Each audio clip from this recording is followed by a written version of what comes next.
GPSC પોસ્ટમાં આપનું સ્વાગત છે.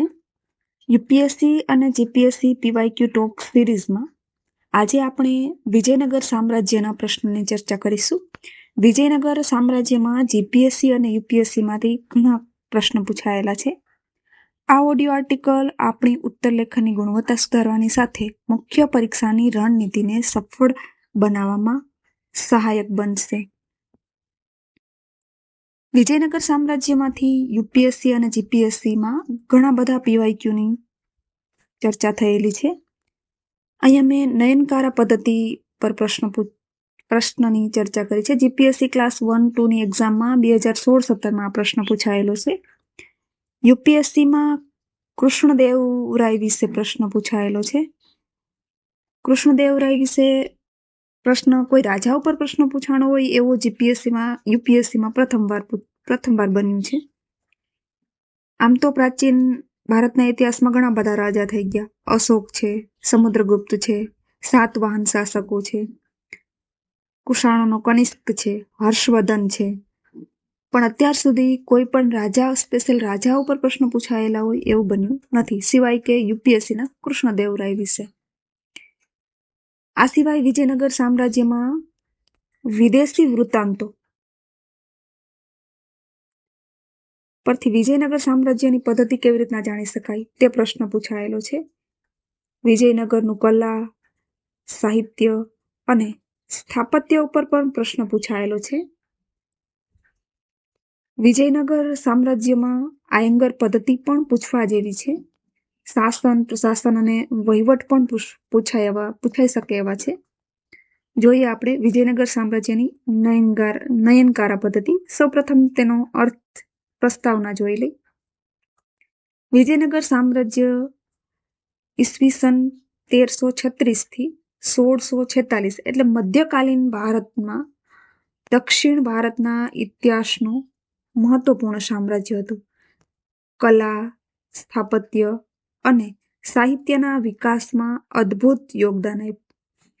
લશ્કરી અને વહીવટી સેવા માટે શક્તિશાળી નયનકારા પદ્ધતિ હતી. આ પદ્ધતિનો મુખ્ય ઉદ્દેશ્ય વિજયનગર સામ્રાજ્યનું સંરક્ષણ અને વિસ્તરણ કરવાનું હતું. વિજયનગર સામ્રાજ્યમાં પ્રસ્તાવના મુખ્ય કીવર્ડ સાથે બંધબસ્તી હોય તેવી અને 3 થી 4 લીટીમાં લખવા પ્રયત્ન કરવો. કોઈ વિદેશી વૃત્તાંત આવેલા છે તેમના કોઈ કોટ્સ કરેલા વિચારો હોય તે પણ લખી શકાય. સમયગાળો લખી શકાય. દક્ષિણ ભારતમાં શાસન કરે છે તો દક્ષિણ ભારતનો મેપ સાઈડમાં બનાવી શકાય પ્રસ્તાવનામાં. હવે જોઈએ, સૌથી પહેલા સમજીએ કે નયનકારા પદ્ધતિ શું હતી, તેની વિશેષતા શું હતી. સૌથી પહેલા તો મહારાજા છે, સામ્રાજ્યનો શાસક છે, એ ચોક્કસ પ્રદેશ, અમરમ જેને કહેવાતું અથવા તો નાયંકરા કહેવાતું, તે લશ્કરી અધિકારીને સોંપવામાં આવતું હતું. આ નાયકોની શું જવાબદારી હતી? તો એ પ્રદેશમાંથી એ મહેસૂલી ઉઘરાવતા અને બદલામાં નિશ્ચિત સંખ્યામાં સૈનિકો અને ઘોડાઓ સાથે શાહી સેનાને સહાયતા પૂરી પાડવાની જવાબદારી હતી. આ વિજયનગર સામ્રાજ્યમાં જોવા મળતી એક વિશિષ્ટ પદ્ધતિ છે કે વિજયનગરમાં રાજા સૈન્ય ના રાખતો, નાયકોને અમુક ચોક્કસ પ્રદેશો આપી દેતો કે તમે આ પ્રદેશોમાંથી મહેસૂલી ઉઘરાવજો અને બદલામાં સેનાનું ભરણ પોષણ, એને તાલીમ, એને ઉપકરણો પૂરા પાડજો. જ્યારે રાજાને યુદ્ધના સમયે જરૂર પડે ત્યારે આ નાયકો પોતાની સેના લઈને આવતા. એ નાયકોની જવાબદારી હતી. આ વિજયનગર શાસન પદ્ધતિમાં જોવા મળતી એક વિશિષ્ટ પદ્ધતિ છે.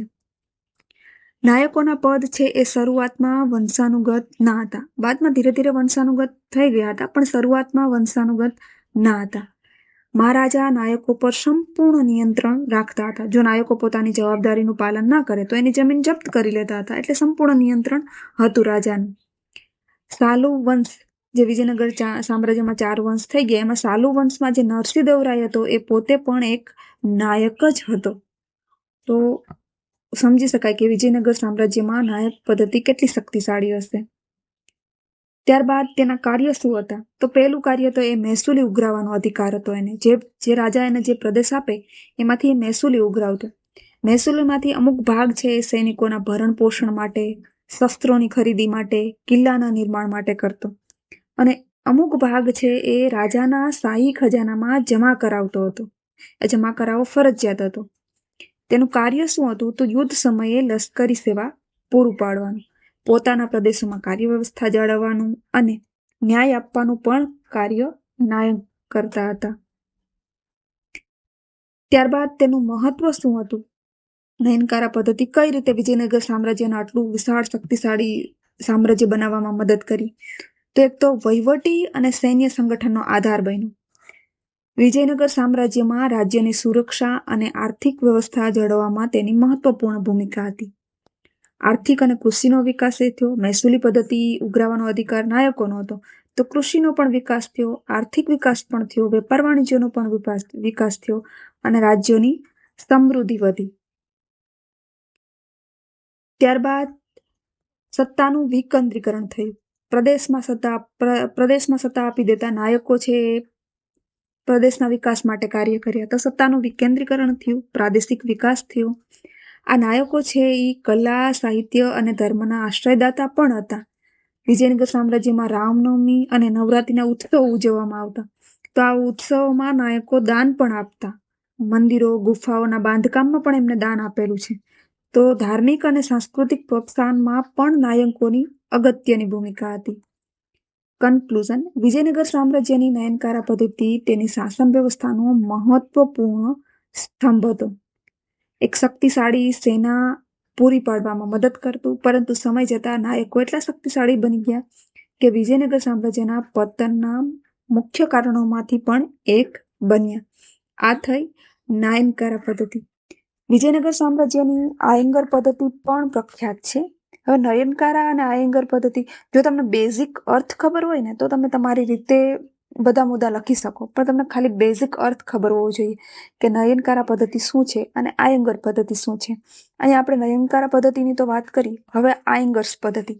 આયંગર્સ પદ્ધતિ એ પ્રદેશ માટે નથી, એ ગામના વહીવટ માટે હતી, સ્થાનિક સ્વરાજ્ય માટે હતી.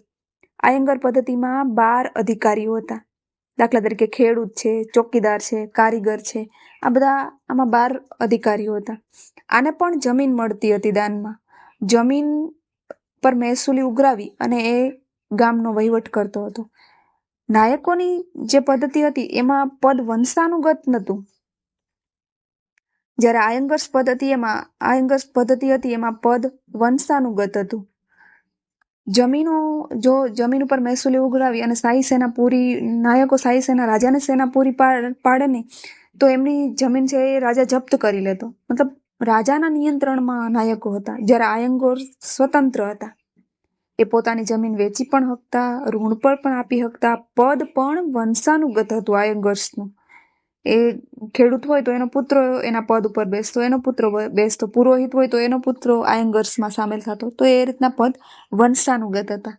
આમ જો તમને આયંગર્સનો અર્થ ખબર હોય તો તમે બાકી બધા મુદ્દાઓ તમારી રીતે લખી શકો. આ પણ એક પદ્ધતિ પૂછાયેલી છે. ચોલ સામ્રાજ્યની પણ સ્થાનિક પદ્ધતિ પૂછાયેલી છે. આગળના પીવાયક્યુમાં આપણે તેની ચર્ચા કરીશું. મળીએ મિત્ર ફરી એક નવા પીવાયક્યુ સાથે. આજનો પ્રેક્ટિસ પ્રશ્ન જોઈ લઈએ. વિજયનગર સામ્રાજ્યની સ્થાપના અને વિકાસમાં કયા પરિબળોએ મહત્વની ભૂમિકા ભજવી? ચર્ચા કરો. તમારી રીતે પ્રેક્ટિસ કરી શકો છો.